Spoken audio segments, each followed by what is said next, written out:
So now that the new Dark Angels Codex is out, let's see what we can do with these mighty and fearsome Deathwing Terminators.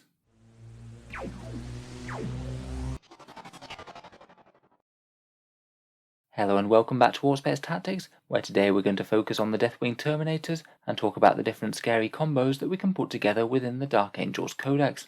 First we'll just talk through the different unit options for Terminators, all the ways in which Codex Dark Angels can make them even scarier on the table, and then a couple of fairly Terminator heavy list ideas, one at least somewhat balanced, and the other one nothing but pure Terminators. Plenty to talk about, so let's jump straight into it.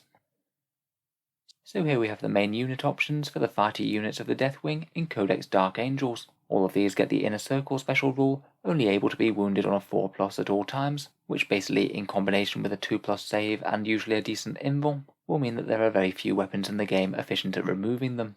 First up we have the standard Deathwing Terminator squad, which is 38 points, really flexible. You can mix and match Terminators with Thunderhammers and Storm Shields in with Terminators with Storm Bolters and Chain Fists. I'd say that this is arguably the default unit to compare to. Well rounded and quite well balanced. I think there can be a role for the Thunderhammer and Storm Shield variant, as well as the more tactical Terminator loadout. The squad's just straight up superior to the standard Terminator squad and Terminator Assault squad from the Codex, as you don't get to mix and match these guys, and compared with the standard tactical Terminators, you can take a Thunderhammer and Storm Shield on the Sergeant to make the most of his 3 attacks. If you wanted a bit of character protection on the go, then you can basically take the same Deathwing Terminator squad in a 2 to 5 man unit as a Terminator Command squad, which is 2 points more than the standard, and gives you a very nice bodyguard special rule, meaning that enemies can't shoot your characters when they're within 3 inches of these guys. They're not really very many more points than your standard Deathwing Terminators, and if you are going for some sort of Terminator battle line, it's really not unreasonable to include a couple of these. Compared with the standard squad, you aren't paying much to basically guarantee character protection. Next up, of course, we have the Deathwing Knights. These guys are 47 points, so are basically paying quite a big premium for really heavy melee damage against anything that they get their hands on. They hit on 2s with Maces of Absolution, which are essentially Thunderhammers that don't have the -1 to hit, and even a small squad of 5 will likely go through most vehicles in a single round of combat and are really good against other 3-wound infantry. I'd say they're interesting when weighed up against standard Terminators. Naturally, point for points, they're going to be less durable than standard Assault Terminators with Thunderhammers, so you kind of have to ask yourself whether that ludicrous extra damage is worth the extra 5 points, or you're better off being a bit more of a durable anvil and just getting more wounds of Terminators on the board. If I was running Deathwing Knights, I'd really want to make sure they were well supported. Ideally, you want some sort of delivery system to make sure they do get into melee. I'd remember that they don't get Obsec as well, like the standard Deathwing Terminators and Relic Terminators do. Talking of which, Relic Terminators have now been confirmed to only be wounded on 4+ like the standard ones, and this actually means that you could have a really cheap little Terminator unit and maybe use it for bullying lighter infantry. Lightning Claws and Storm Bolters on these guys are just 34 points, so they can be very cheap, they can provide some fairly decent anti-horde ranged threat, and they could be quite nice little units for advancing onto midfield objectives if they have Obsec and wresting them away from other enemy troops. Finally, we have none other than the Blade Guard Veterans, 35 points, and again now they have permanent transhuman physiology on all the time. I'd argue they're the toughest point for point out of all of these units, significantly cheaper than the Thunderhammer and Storm Shield Terminators, and they still get a 2+ save and 4+ invul. They do have a couple of limitations though. They won't get Obsec, you can't just field an absolutely enormous unit of them like some of the other Terminators, and their melee might struggle a little bit against anything toughness 6 or higher, though admittedly they are fairly generalist. If you are going for a heavy Deathwing strategy, I would probably use a mix of these for the different roles. It is quite nice that there's so many viable units to choose from that don't directly eclipse one another. So how can we get more nastiness out of these Terminators then? We already mentioned only being able to wound them on 4s, but they do also gain the advantage of the Dark Angels chapter tactic, Grim Resolve, which will be very relevant indeed if the enemy chooses to charge them and tries to take them out in melee. They're tough enough so they're likely going to survive a round of melee against most things, and getting +1 to hit to strike back with things like Power Fists and Thunderhammers is really going to amp up their damage. On turn 3 and onwards, they'll be able to get access to the Implacable Assault Doctrine if they want to. That's the one that allows them to reroll wound rolls against characters and anything with a wounds characteristic of 8 or more. It's a bit situational, but this will make them super nasty against enemy characters and heavies. In particular, the Blade Guard Veterans will absolutely love this. The full rerolls with those medium strength power swords mean they'll still even be wounding toughness 8 targets most of the time. Very nasty for the latter few turns when you're trying to clear up some more of the opponent's army. Next, as we said, you can get Auspex for them from the Vanguard detachment, though you do have to pay a bit of a price in army construction, as you can't include any non-Deathwing or non-Inner Circle units in said detachment. Honestly though, I think this could be very worth it, and being able to have hyper-elite assault troops take objectives just as well as troops really does synergize quite nicely with wanting to stomp up into the midfield.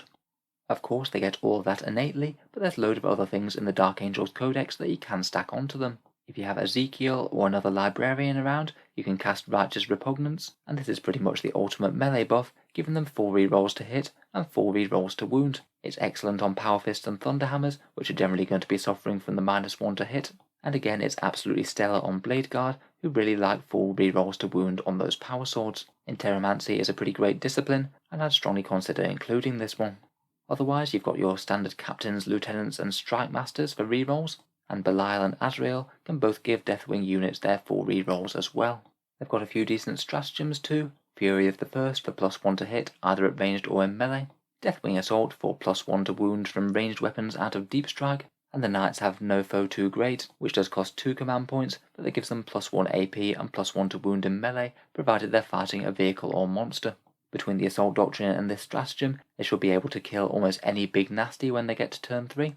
A 5-man squad with these buffs even does 8 damage to Mortarion, which might not sound like much, but there's very little in the game that can achieve that for just over 200 points. Perhaps even more scarily though, they have plenty of options to increase their durability from the already great level that it's at base. You can use the excellent relic, the Pennant of Remembrance, on a Terminator Ancient or a Blade Guard Ancient, as the Blade Guard Ancient gets the Deathwing keyword. That's the one that allows you to select a Terminator squad and they'll be -1 damage against enemy attacks. It's absolutely horrible, and will give your Terminators a decent chance of even shrugging off anti-tank fire. I would also be very tempted to run an Apothecary as well. You can give them a 6+ Feel No Pain, heal any models that are injured but not killed, and also resurrect one from the dead for free with Selfless Healer. I'm sure the last thing that your opponent would want to see are Deathwing Terminators that are really hard to kill, casually getting up back from the dead. You could think about coordinating with a Ravenwing Dark Shroud to get them -1 to hit against ranged. Line Unbreakable is a pretty potent stratagem in melee. If your opponent can't get everyone into engagement range, which they might not be able to, then you could potentially ignore quite a lot of their attacks, and you could combine with a Ravenwing character's stasis shells, one hit with a grenade launcher, and the enemy won't be able to fall back before your Deathwing death machines. In terms of jumping out of Deep Strike, you could think about coordinating with a Chaplain with +2 to charge. If the Chaplain starts on the board, he can cast his Litany, and then move up to give the Deathwing Terminators a much easier charge out of Deep Strike. Alternatively, you could put Decisive Tactician on a character Deep Striking alongside them, and that will give the Deathwing Terminators within 6 inches a nice 8-inch charge, which will have a 2/3 chance of success if you budget a command reroll to reroll the charge. Finally, you can even think about transport options. I'd argue that most of the time it isn't really very necessary for Deathwing. They're plenty tough on their own, and most of the time I think I'd just rather get a whole nother squad rather than shelling out for something like a Land Raider. It certainly could give your opponent some interesting target priority issues though. If you have a Land Raider full of Deathwing Knights, their anti-tank firepower, already struggling to deal with Terminators, might not have enough spare to deal with a very tough tank. So overall, there's really quite a ton of good stuff for the Deathwing. I still stress that they can work with very little support, and just bringing more Terminators with a few supporting characters is certainly not a bad option. However, out of these, my favourite buffs are the Pennant of Remembrance, the Apothecary for Feel No Pain and Healing, and either a few rerolls or the godly Righteous Repugnance. So here's one idea for a list built around a Deathwing Vanguard and a Ravenwing Outrider.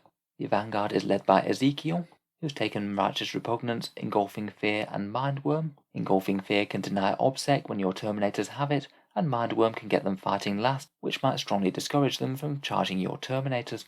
He'll be starting in the centre of the board, along with a Blade Guard Ancient with that Pennant of Remembrance, and a Deathwing Apothecary with Chief Apothecary and Selfless Healer. You could swap this guy out for a Ravenwing Apothecary, it would get you a ton more movement.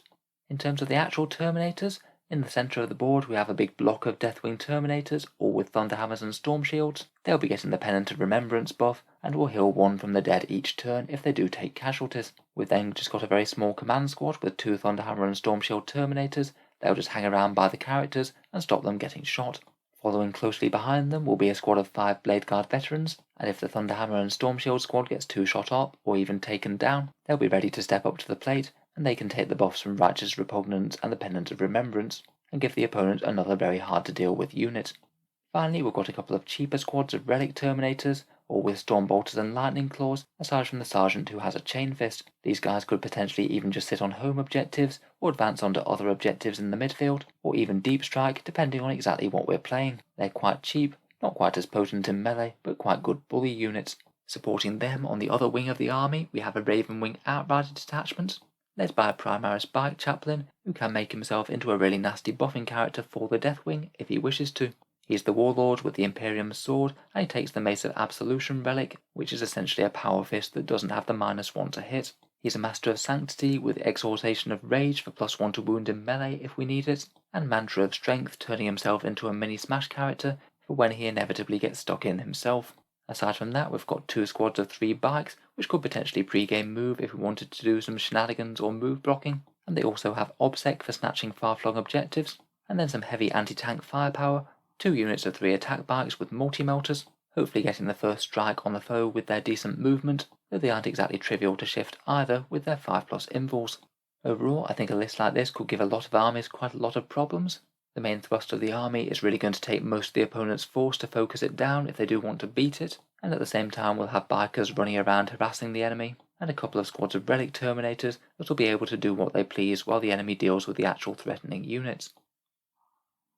Finally, and perhaps just for the fun of it, I thought we'd put together an entire Terminator force. This one is just literally a Deathwing Vanguard detachment. Again, just like the last one, the command squad special rule meaning that we have extra slots for the other elites.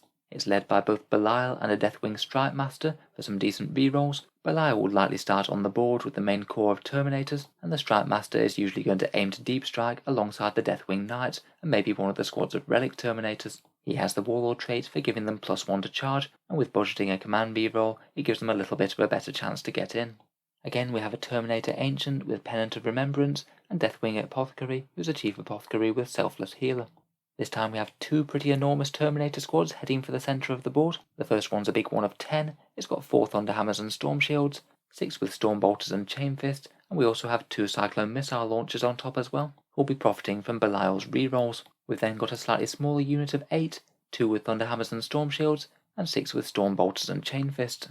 A slightly bigger command squad with 3 with Thunderhammer and Storm Shield, 5 Deathwing Knights who are planning to deep strike alongside that Strike Master and hopefully kill something vital to the enemy's army, and then again 2 Problem Solver units with Relic Terminators, each with Lightning Claws and Storm Bolters, and the Sergeant has a Chain Fist. In an all-Terminator force they might likely be tasked with holding the home objective, though again we can advance into the midfield or deep strike if we need to.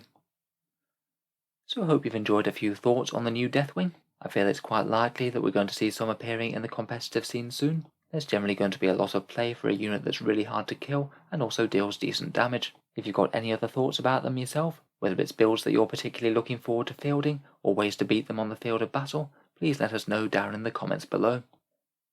If you've enjoyed the video, then feel free to subscribe to Auspex Tactics, who will certainly be keeping the 40k content coming, with new videos out pretty much every day.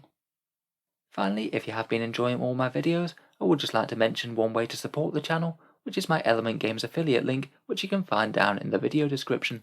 Element Games is a discount retailer based in the UK, normally with 10 to 20% off Games Workshop's miniatures. If you were thinking about picking up some Dark Angels gear or anything else, if you buy anything after clicking through the link, then a small amount goes to help support Auspex Tactics without costing you any more whatsoever. Can just be a way to help support the channel on things that you were planning to buy anyway. For people over in the USA and Canada, I do also have quite a similar Amazon affiliate link. Again, just click on that and buy anything through it at all. A small amount will go to help keeping the channel going, and again, it doesn't cost you any more when you buy stuff. A big thank you to you guys who have been using those links, it really does make a difference. In any case, a massive thank you for listening, and I'll hope to see you guys next time.